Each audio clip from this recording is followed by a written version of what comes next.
But let's give a great welcome to a new friend of the show, Matteo Berrettini, everybody.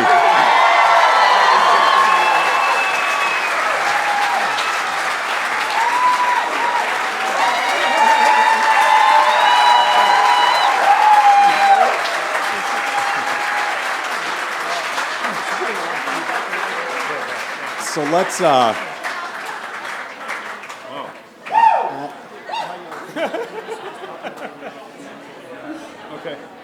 Okay. So as we sit down, let's just acknowledge the elephant in the room for a second, okay? I think we should just rip the Band-Aid off. And if this gets too personal or it's too heavy, just let me know. We can edit it out. Have you always been so ugly, and how did you overcome it? Is that how was it tough? Has it been tough? Is it harder than we would understand? No, believe it or not,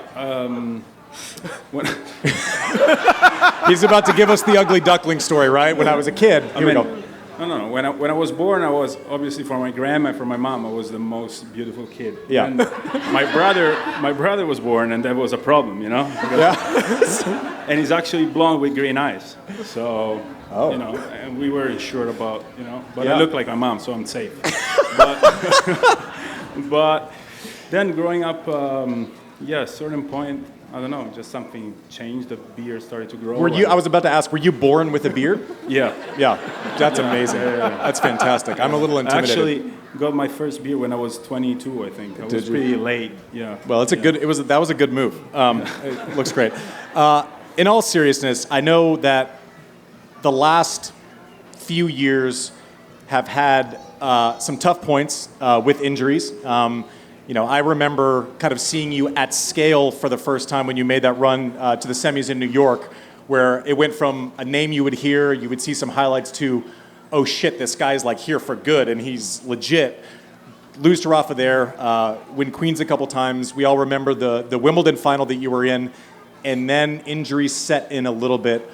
Walk us through kind of the highs and lows, and we only see players when they pop back onto our radar, right? We remember a Wimbledon final, then we'd get entertained by other players while he's going through low moments, rehab, recovery. And then once you overcome those things, then you have to remember that you have to be good at tennis again also. So walk us through the last couple of years and how they led to the point where you've won 2 tournaments in the last month, which is pretty cool.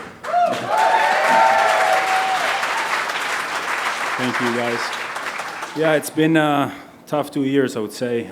So many injuries, so many tough moments. And since I was really young, I got a lot of injuries, you know, so I always consider myself like someone that was good at coming back. And I had that kind of like superpower, I would say, you know, like I got a hand surgery when I was best ranking, when I was number 6 in the world, 2022. And right after I won Stuttgart Queens back-to-back. Yep. And then in Wimbledon I was feeling great. I remember practicing with Rafa and on center court, and I was hitting the ball unbelievable. And I told my coach, I just have to be there physically because mentally and tennis-wise I'm feeling unbelievable. Next day I had COVID, so it was that was tough. And it wasn't about obviously COVID, but it was about feeling really sick. So I felt like I was unlucky in a way, you know, like in the best moments of my career, I couldn't. I qualified for Turin, the finals, ATP finals, and then I got, you know, a strain in my ab.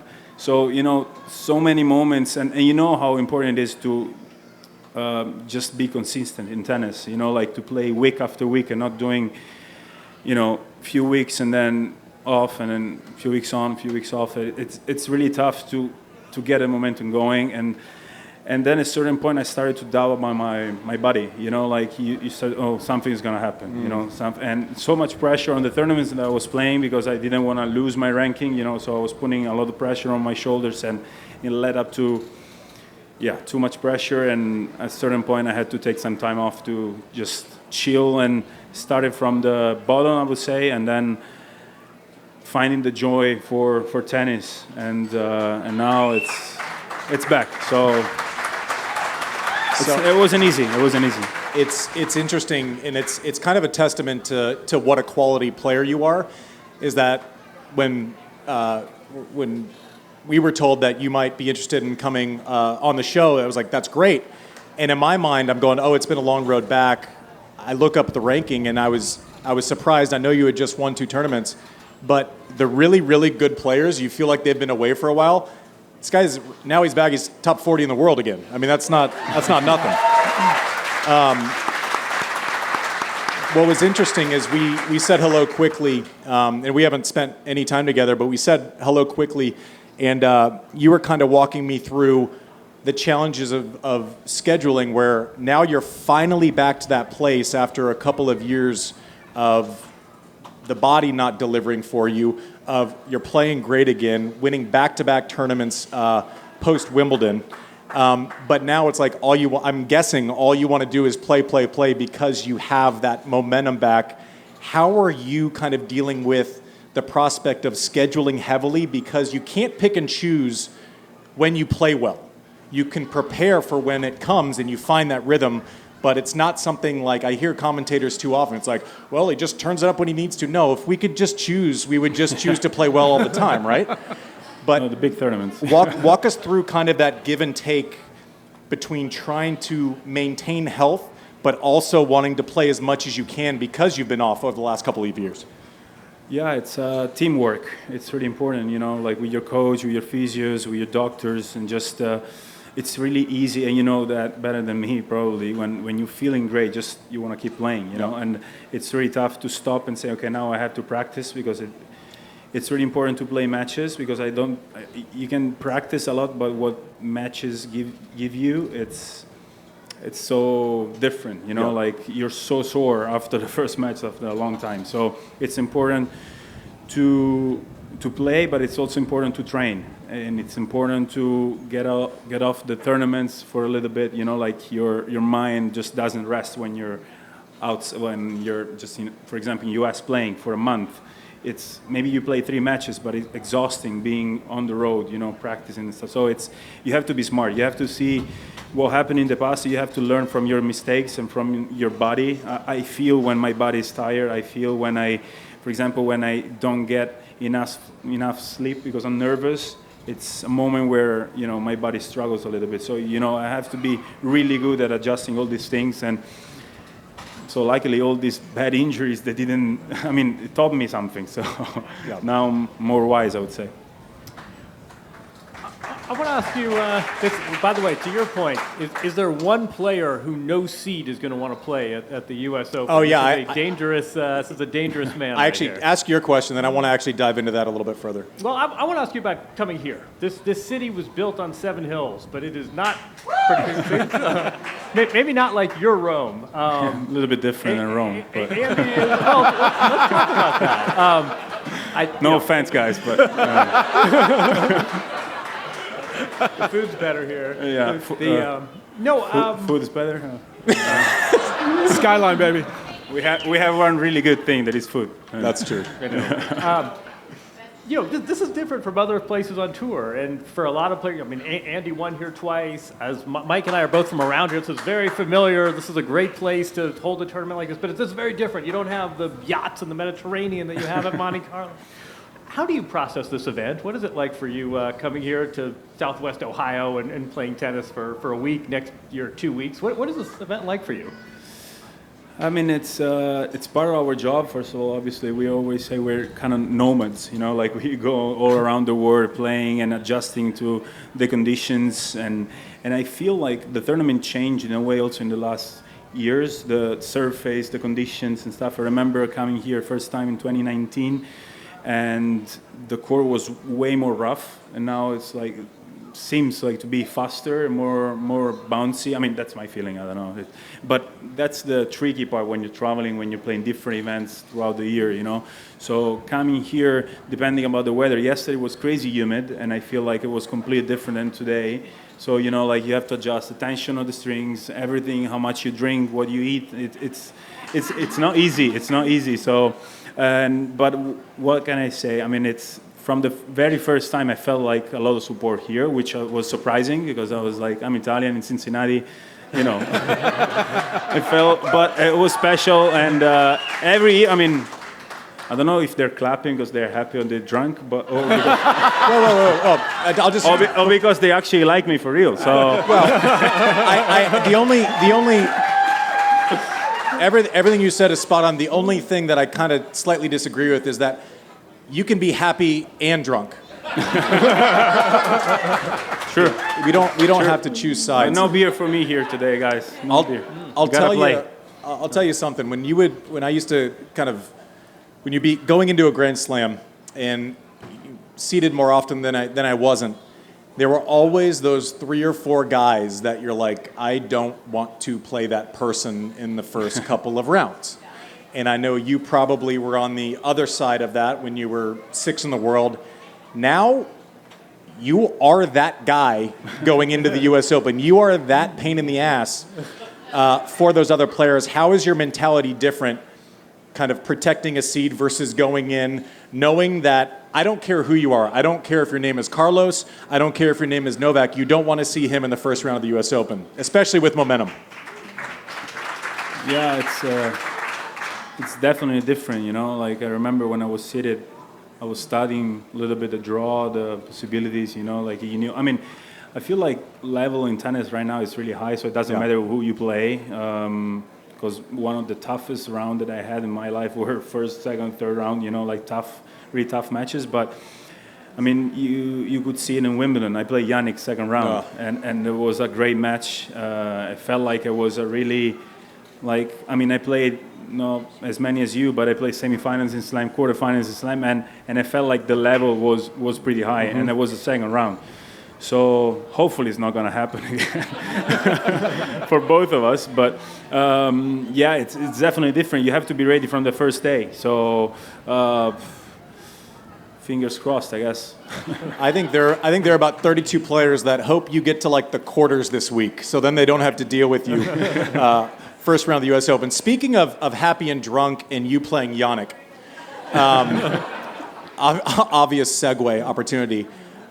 This has no point. It's just anecdotal. I told him before, I was in Italy with our family this summer. First time, kids 8 and 6. They traveled. They don't act like total psychopaths for the first time, so that was a plus.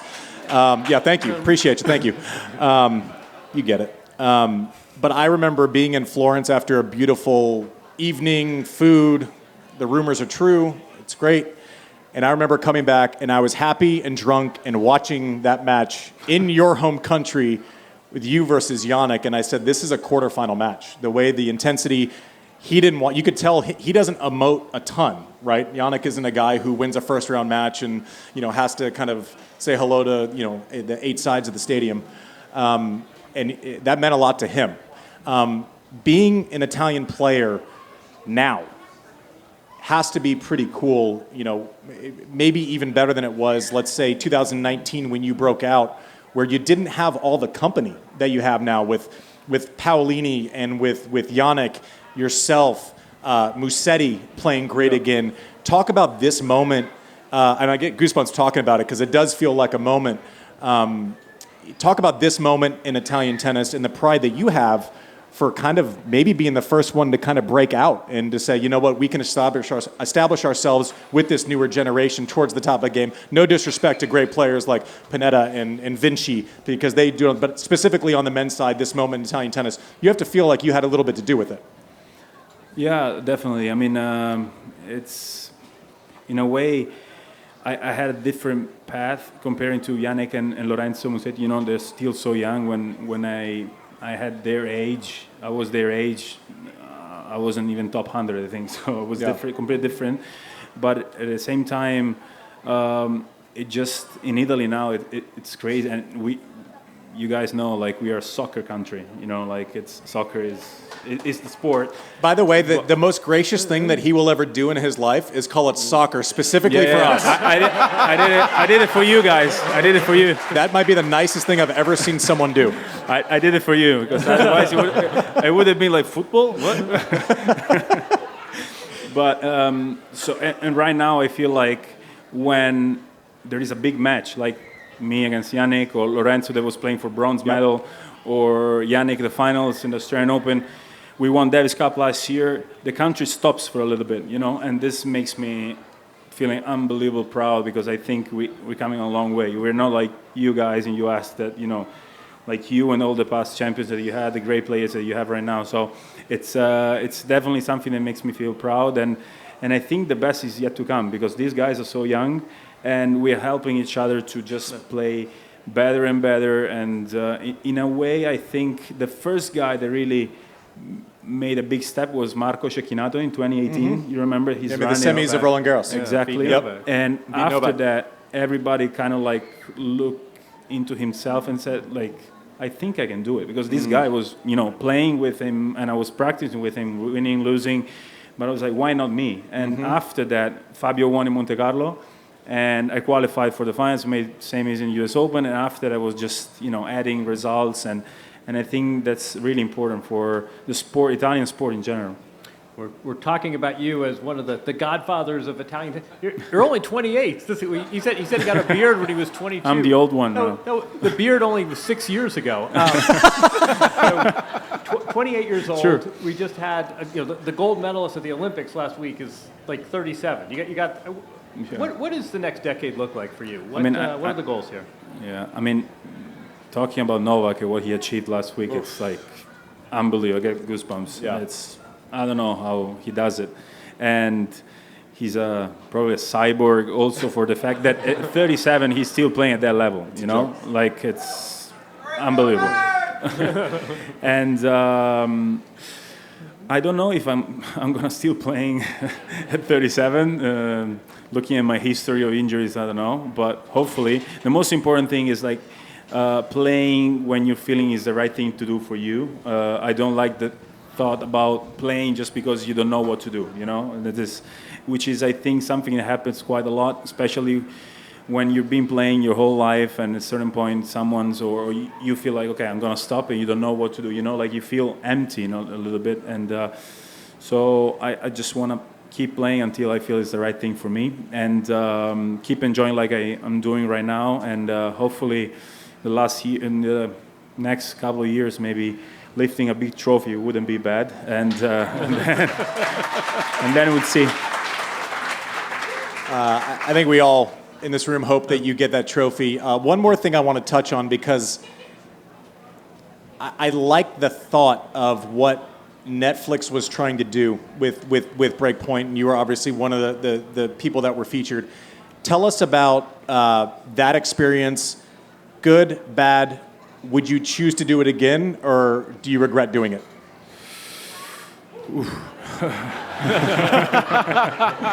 Here, one last thing, Andy. Just have a sip. You'll be fine. It's going to be fun. No. Personally, it was a good experience. Before doing it, I was like, if I do it all the way. So I'm not going to cut anything, unless I'm too pissed. I don't want to talk to anybody, even my coach. Then, I don't let cameras around me. But I was like, and you guys could see it, my room was a mess, and I didn't. I told them, okay, and they were like, oh, we love it. Of course you love it. Yeah. But I was a little bit, not upset, but I was a little bit like, they follow me a lot that year, and they only, showed like that part of the year, and I was like, it could have been better, I think, and better and show more. But I also know that they got a lot of players, so it wasn't easy. Doing it again, probably not. Looking at just for the result, I didn't like. I think what you're doing great in this podcast is also saying kind of like. Talking about tennis behind the scenes, and I think there is so much that has to be shown about that, and which is the cool part. Everybody can see the results, everybody can see the matches, but I think the best part is behind the scenes. What happens and all the things that are happening, the traveling, the doubts that you have. Like, for example, that year in Australia that I made semis. Crazy thing happened like during the tournament, which they kind of like recorded, and I got 2 MRIs during the 2 weeks because I thought I got injured. I twisted my ankle. I got stomach pain for 2 matches. Like I was taking pills during the match. Otherwise, I mean, I needed to go to the toilet. Yeah, I was about to say, like, are you talking? You guys got it? So here in Cincinnati, we call that the shits. Yeah. I got the shits Yeah. twice, and I'm not saying that it would be cool to talk about the shits on a TV show, but you know, talking about all the difficulties about making a semis in a Grand Slam, I think will be pretty cool. And but yeah, I hope this answered the question. I hope. Yeah. Yeah, exactly. Well, I hate to tell you, they canceled the show. Yeah, that's why I said I it. thought you might do the semis again. I think she Yeah. wants you to. That's the goal. Well, they asked me, it was going to be released in like 10 days, and they asked me to panic, come comment. I didn't know what I was doing. I said no to season 2, just the commentary, whatever. But I was just curious because I think what you said without saying it, and maybe I'll say it for him, is that if you follow someone for a year, you better get the gritty stuff, the good stuff, and not the puff pieces. And so when I'm watching, people say, did you like it? I said, I like the idea of it. But I also think it was too many players, too many storylines. If you do an entrance interview, everyone wants to be number one. Everyone wants to win a Grand Slam. Everyone said the same thing. But then how they go about their processes is oftentimes completely different. And in my mind, that's where the magic of the show was lost. Producer Mike, your history is in documentaries, sports shows. What did you think about it? Be honest. We're not in danger of getting a Netflix show anytime soon. Yeah, we're definitely not in danger of any of that. I mean, honestly, I think you hit it all on the head. I think it was just too broad. And I think if you ask somebody to sacrifice so much of their time and have cameras around them all the time, you should be showing a lot of that. And I don't think you should just be selecting whatever best fits what you think a demo is in like a focus group room. And I feel like that's what a lot of your story was. And honestly, I'd love to see the stuff that they cut out because I think following somebody for that long, it's seeing the grit and determination of what they sacrifice is what I'm interested in. Let's do this because I have this. I can't get out of like having once been a player, and I know that there's a schedule and there's food that needs to be eaten, practice that needs to be done. Matteo, thank you for being our guest on our first live show. I want now. All of you. What I want is for all of you. If you are at the tennis this week, and this man is on the schedule, I want you to go and cheer your asses off. Matteo Berrettini.